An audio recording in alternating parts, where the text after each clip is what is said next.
सगळ्यांना श्री स्वामी समर्थ, श्री स्वामी समर्थ, जय जय स्वामी समर्थ।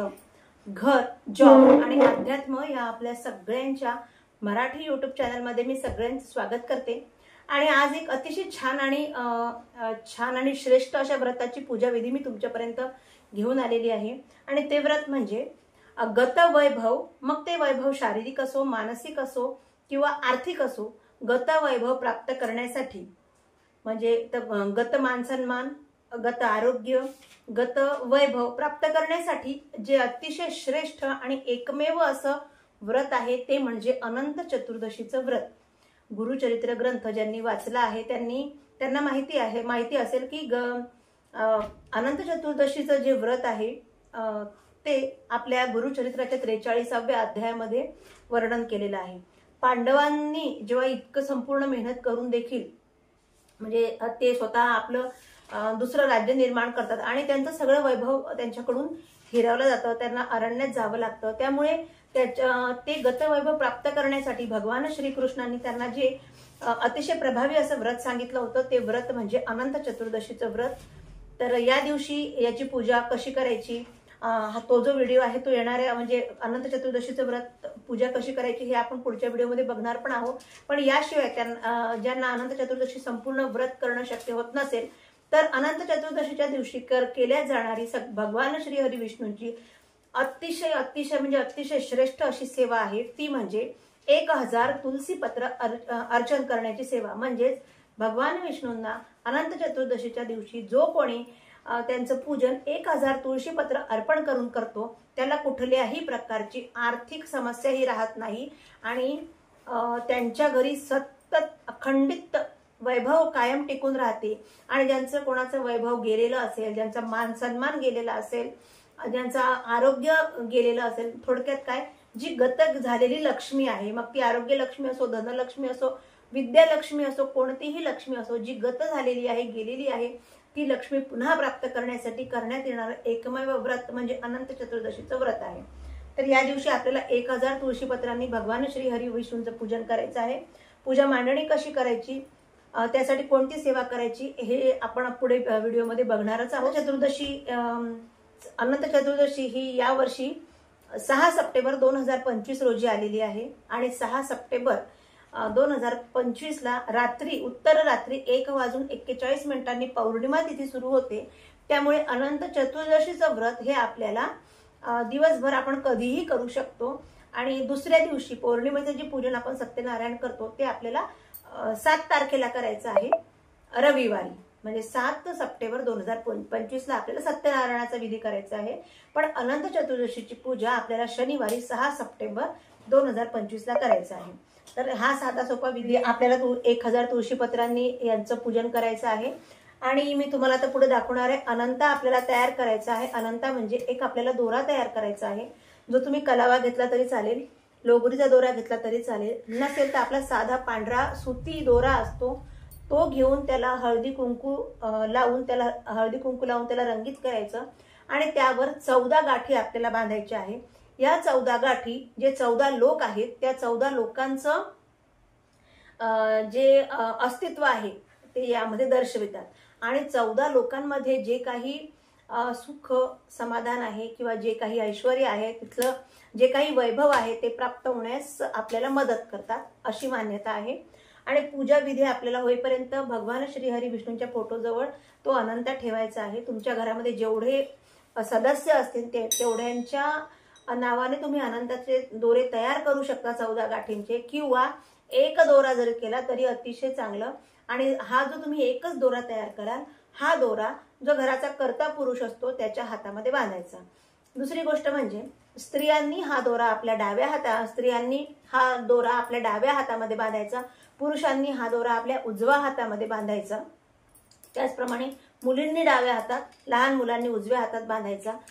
आणि हा दोरा या दोऱ्यावर खूप मोठी ही सेवा होणार आहे, त्यामुळे अतिशय पवित्र असा आपलं संपूर्ण चहू बाजूंनी आपलं संरक्षण करणारा हा रक्षासूत्र म्हणून हा दोरा आपण आपल्या शरीरावर धारण करणार आहोत। भगवान श्री हरी विष्णूंचा आशीर्वाद म्हणून आपण धारण करणार आहोत। तर बरेच जणांना प्रश्न पडेल की हा दोरा बांधल्यानंतर नॉनव्हेज खाऊ शकतो का, तर हा आपलं सगळं संरक्षण करणारा दोरा आहे आणि या दोऱ्यावर भगवान श्री हरी विष्णूंची अतिशय श्रेष्ठ अशी सेवा झालेली आहे। त्यामुळे तुम्ही माझं मी तर असं सांगेल की तुम्ही हा दोरा बांधल्यानंतर काही दिवस का होईना नॉनव्हेज किंवा मांसाहार वर्ज्य करा, खाऊ नका। आणि जर तुम्हाला खायचा असेल तर तो दोरा व्यवस्थित विधिवत काढून त्याचं एखाद्या झाडाच्या पवित्र झाडाच्या बुडाशी त्याचं विसर्जन करा आणि मगच नॉनव्हेज वगैरे तुम्ही ग्रहण करू शकता। सहसा त्या दोऱ्याचा अपमान होणार नाही या उद्देशाने किंवा त्याचा अपमान होणार नाही अशी कृती आपण करा।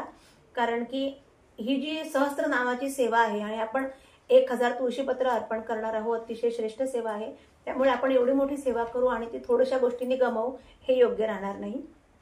त्यामुळे पण हा दोरा तुम्ही अवश्य आपल्या हातामध्ये नक्की बांधा। आणि एक दोरा जास्तीचा तुम्ही असं तयार करून ठेवू शकता। समजा तुमच्या घरात 4 मेंबर आहे, 5वा आणखीन एक दोरा तयार करायचा आणि हा पूजा झाल्यानंतर हा दोरा आपली जी तिजोरी असते त्या तिजोरीमध्ये अखंडित ठेवायचा।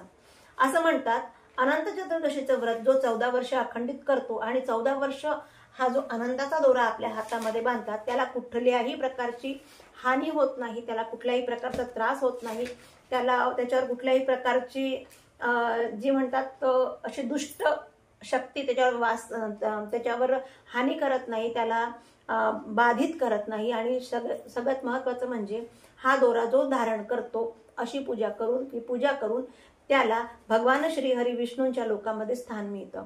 एवढं असं श्रेष्ठ आहे अनंत चतुर्दशीचं व्रत आहे। खूप सोपं व्रत आहे, नक्की करा ही सेवा। फक्त ही सेवा करायची आहे या व्रतामध्ये। आणि अनंत चतुर्दशीचं व्रत कसं पुढच्या व्हिडिओमध्ये मी तुम्हाला सांगणारच आहे। तर बघा, अनंत चतुर्दशी व्रताची पूजा मांडणी अगदी साध्या सोप्या पद्धतीने आपल्याला करायची आहे।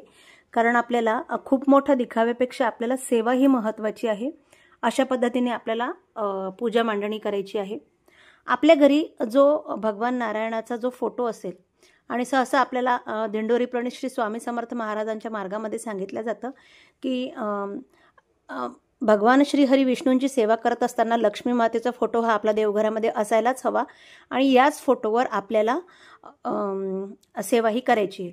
तर असा फोटो आपल्या देवघरामध्ये असण्याचं कारण असं की जर आपण लक्ष्मी माता ज्या भगवान विष्णूंच्या सेवेमध्ये आहेत असा फोटो जर आपण त्यांची स्थापना आपल्या देवघरात केली तर लक्ष्मी माता भगवान विष्णूंची सेवा सोडून कुठेही जात नाही आणि त्यामुळे ते आपल्या घरामध्ये देखील अगदी सतत कायम स्वरूपी विराजमान राहतात। त्यामुळे असा हा फोटो आपल्या देवघरामध्ये असणं अत्यंत आवश्यक आहे। आणि याच फोटोची आपल्याला सेवा, याच फोटोवर आपल्याला लक्ष्मीपूजनाला सेवा करावी लागते। कोजागिरी पौर्णिमेच्या दिवशी देखील आपण याच फोटोची सेवा करू शकतो। त्यामुळे हा जो फोटो आहे हा आपल्या घरामध्ये असणं अगदी मस्ट आहे। जर तुमच्याकडे असा फोटो नसेल तर काही हरकत नाही, तुमच्या घरी जो भगवान श्री हरी विष्णूंचा फोटो आहे, मग तो सत्यनारायणाचा फोटो असो किंवा तुमच्याकडे बाळकृष्णांची मूर्ती असो, श्रीरामाचा फोटो असो, विठ्ठलाचा फोटो असो, मूर्ती असो, थोडक्यात भगवान श्री हरी विष्णूंच्या ज्या रूपाचा जे फोटो असेल आणि जर तुमच्याकडे सत्यनारायणाचा फोटो असेल तर अतिशय छान। एक हा फोटो किंवा सत्यनारायणाचा फोटो हे अगदी उत्तम आहे। आणि नसेलच तर प्रत्येकाच्या घरामध्ये आपले छोटे बाळकृष्ण असतात, तुम्ही त्यांना देखील या पूजेमध्ये अशा पद्धतीने ठेवू शकता, मांडणी करू शकता। तर बघा, पूजा मांडणी काही नाही, खूप सोपी आहे। इथे जोड तावावर आपल्याला गणपती बाप्पांची स्थापना करायची आहे सुपारी म्हणून। बरेच जण काय करतात, पूजा मांडणी जेव्हा आपण अशी करतो त्या बरेच जण आपल्या देवघरातला जो पितळेचा जो गणपती असतो तो इथे डायरेक्ट मांडतात। तर पण त्याची काही आवश्यकता नसते, कारण आपण लाल सुपारीची स्थापनाच आपण भगवान गणपती बाप्पा म्हणून करत असतो। त्यामुळे इतकंच याच पद्धतीची गणपती बाप्पांची स्थापना करायची आहे। जोड तावावर घ्यायचा आहे। हा तुम्हाला एकच पान दिसत असेल, मी झाडाच्या वेलाचा एकच पान तोडलं, पण पूजेच्या वेळेस 2 पानं आपल्याला घ्यायची आहे। तुम्हाला माहिती आहे हा जो व्हिडिओ आहे हा आपला असा एक प्रॅक्टिकल व्हिडिओ म्हणून दाखवत आहे। त्यानंतर आपल्याला एक तुपाचा दिवा लागणार आहे आणि असं तुम्हाला मी सांगितले अशी आपल्या भगवान श्री हरींची एक प्रतिमा, फोटो, मूर्ती जे काही तुमच्याकडे असेल ते। आणि जर अशी तस्वीर तुमच्याकडे असेल तर सगळ्यात बेस्ट, किंवा सत्यनारायणाचा फोटो असेल तर अतिशय उत्तम। आणि आपल्याला असा दोरा घ्यायचा आहे, अनंताचा दोरा याला म्हणतात। आणि हा अनंताचा दोरा आपल्याला तयार करायचा आहे। बघा आपल्याला ज्या ठिकाणी देवघरांचं हे मिळतं देवपूजेचं सामान त्या ठिकाणी कलावा मिळत असतो, तुम्ही तो घेतला तरी चालेल. नसेल हे बघा हा सुती दोरा आहे अगदी साधा. तर या सुती दोऱ्याला मी थोडा पाण्यामध्ये भिजवून याला हळदी कुंकू लावलेला आहे. या दोऱ्याचं आपल्याला काय करायचं आहे, या दोऱ्यावर आपल्याला 14 गाठी मारायच्या आहे. मी अगदी साध्या सोप्या तुम्हाला पद्धतीने सांगणार आहे. 14 गाठी तुम्हाला जशी गाठ येईल तशी आपल्याला साधी 14 गाठी या एका दोऱ्यावर मारायच्या आहे.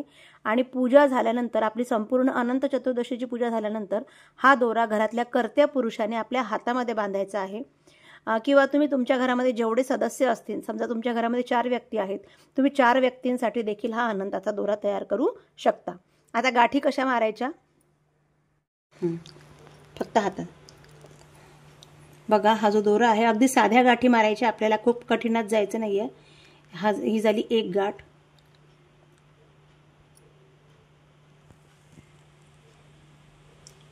ही दुसरी गाठ.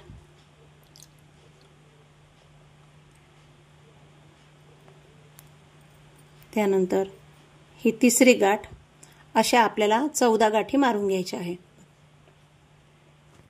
तर बघा असा मी ह्या 14 गाठी मारून हा दोरा तयार केलेला आहे असा.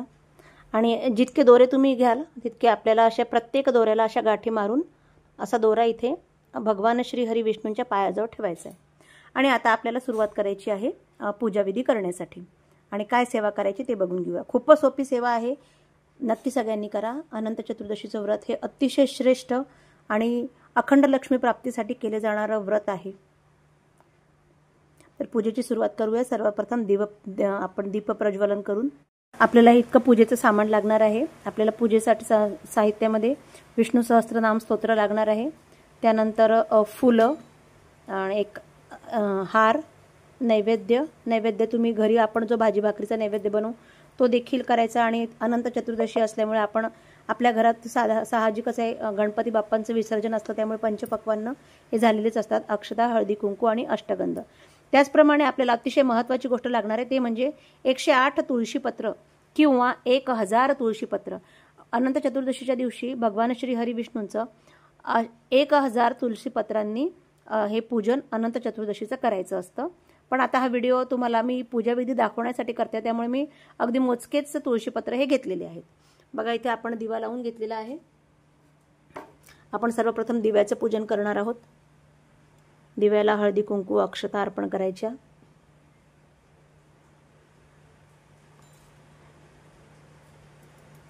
एक छानसं फूल अर्पण करायचं.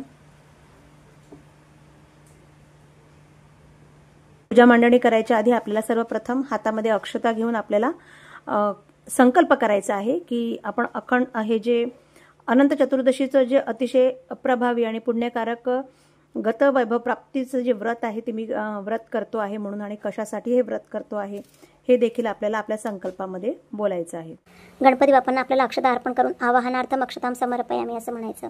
त्यानंतर आपल्याला गणपती बाप्पांना स्नान घालायचं आहे. तिथल्या तिथेच अगदी थोडंसं पाणी शिंपडायचं आहे. स्नानम समर्पयामी श्री गणेशाय नमः. त्यानंतर आसनम समर्पयामी श्री गणेशाय नमः. गणपती बाप्पांना प्रार्थना करायची की तुम्ही ह्या अनंत चतुर्दशीच्या व्रताच्या ठिकाणी येण्याची कृपा करावी म्हणून. आणि त्यानंतर गणपती बाप्पांना जे कापसाचं वस्त्र आहे ते कापसाचं वस्त्र अर्पण करायचं. वस्त्रामृतम समर्पयामी.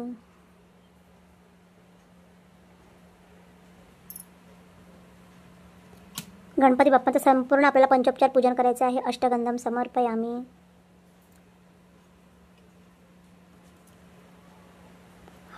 हळदी कुंकू अर्पण करायच्या, कारण गणपती बाप्पांना देखील हळदी कुंकू अर्पण केलं जातं.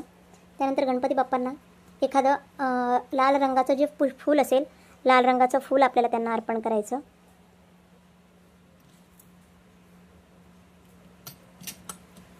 दुर्वा अर्पण करायच्या. खोबऱ्याचा नैवेद्य गणपती बाप्पांना पाण्याच्या भरीव चौकोनावर अर्पण करायचा आहे. दिव्याने ओवाळायचा, धूपाने आणि दिव्याने ओवाळायचं आहे. इतकं पूजानंतर केल्यानंतर वक्रतुंड महाकाय सूर्यकोटी सभाप्रभा निर्विघ्नं कुरु मे देव सर्वकार्येषु सर्वदा. गणपती बाप्पांचं जर तुम्हाला एखादं स्तोत्र येत असेल, अथर्व शीर्ष किंवा प्रणम्य शीर्षा देवम म्हणजे गणपती स्तोत्र, ते म्हणायचं. आणि नंतर आपली पुढची पूजा करायची आहे भगवान श्री हरी विष्णू आणि माता लक्ष्मीची. यासाठी आपल्याला दोघांना देखील अक्षता देऊन भगवान श्री हरी विष्णूंना माता लक्ष्मीसह येण्याचं आवाहन करायचं आहे. ओम आवाहनार्थम अक्षतां समर्पयामी. त्यानंतर आपल्याला भगवान श्री हरी विष्णूंना तुलसीपत्राने अगदी स्नान घालायचं आहे, लक्ष्मी मातेला स्नान घालायचं आहे. त्यानंतर हे जे आपण त्यांना आसन दिलं आहे या आसनावर विराजमान होण्याची प्रार्थना करायची. अष्टगंध त्यांना अर्पण करायचं. अष्टगंधम समर्पयामी. आणि हळदीमध्ये भिजवलेल्या ज्या अक्षता आहे त्या अक्षता लावायच्या. माता लक्ष्मीला हळदी कुंकू अर्पण करायचं. त्याचप्रमाणे माता लक्ष्मीला देखील अक्षता अर्पण करायच्या. भगवान श्री हरी विष्णूंना आपल्याला वस्त्रारूपी ही जी माळ आहे ही अर्पण करायची. त्यानंतर पुष्प अर्पण करायचं. लक्ष्मी मातेला पुष्प अर्पण करायचं.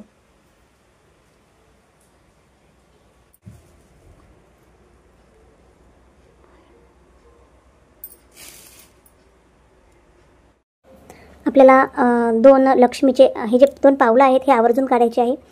दोन पावलं हे भगवान श्री हरी विष्णूंचे आणि माता लक्ष्मींचे पावलं काढायचे आहे.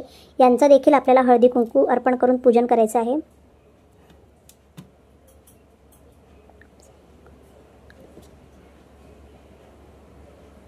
अक्षता अर्पण करायच्या आणि फूल अर्पण करायचं ह्या पावलांवर देखील, कारण की त्यांचं आगमन झालेलं आहे. त्यामुळे आपण त्यांच्या जे पदचिन्ह आहे त्यांचं आपण पूजन करतो आहे. भगवान श्री हरी विष्णूंच्या तुळशीपत्र अर्पण. तर अशी आपल्याला ही पूजा मांडणी करायची आहे. इतकी पूजा मांडणी करून झाल्यानंतर आपल्याला सेवा काय करायची आहे तर हे बघून घेऊया. मी तुम्हाला आता सांगितलं की अनंत चतुर्दशीच्या दिवशी आपल्याला 1000 तुळशीपत्र हे एक तुळशीचं पान आपल्याला अर्पण करायचं आहे. 1000 तुळशीपत्र आपल्याला अर्पण करायची आहे. जर तुम्हाला नसेल जमत तर 108 तुळशीपत्र अर्पण करा. पण हे पूजन आहे अनंत चतुर्दशीचं व्रताचं महत्त्वच आहे की त्या दिवशी भगवान श्री हरी विष्णूंना 1000 तुळशीपत्रांनी त्यांचं पूजन करायचं असतं. तर आता आपल्याला हे 1000 तुळशीपत्र कसं अर्पण करायचं हे बघून घेऊयात.